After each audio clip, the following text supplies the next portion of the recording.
மூச்சு வரை விவேக் மறைத்த ரகசியம். மறைந்த சின்ன கலைவாணர் விவேக் கடந்த 2021ஆம் ஆண்டு திடீர் மாரடைப்பு காரணமாக உயிரிழந்தாரு. அவருடைய மரணம் கொஞ்சம் கூட எதிர்பார்க்காத நேரத்துல நடந்ததால ரசிகர்கள் சோகத்துடைய உச்சிக்கே போயிட்டாங்க. ஏன்னா கடந்த 2015ஆம் வருஷம் தான் அவருடைய மகன் பிரசன்னகுமார் டெங்கு மற்றும் மூளைக்காய்ச்சல் காரணமாக திடீர்னு உயிரிழந்தாரு. இப்படி விவேக் குடும்பம் அடுத்தடுத்த உயிரிழப்பால உடைஞ்சு போயிட்டாங்க. இப்படிப்பட்ட நிலையில தான் விவேக்குடைய மனைவி அருள் செல்வி தன்னுடைய கணவர் உயிரோட இருந்த வரைக்கும் காப்பாத்தி வந்த ஒரு மிகப்பெரிய ரகசியத்தை போட்டு உடைச்சாங்க. அதாவது மகன் பிரசன்னகுமார் உயிரிழந்த பிறகு விவேக் அருள் செல்வி தம்பதிக்கு இரட்டை பெண் குழந்தைகள் பிறந்திருக்கு. ஆனா இந்த விஷயத்த விவேக் தன்னுடைய கடைசி மூச்சு இருக்கிற வரைக்கும் வெளியே சொல்லல.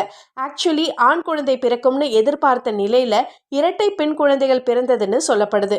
ஆல்ரெடி இந்த தம்பதிக்கு அமிர்த நந்தினி, தேஜஸ்வினி அப்படின்னு 2 மகள்கள் இருக்கிறாங்க. மூன்றாவதா பிறந்த பிரசன்னகுமார் உயிரிழந்த பிறகு மறுபடியும்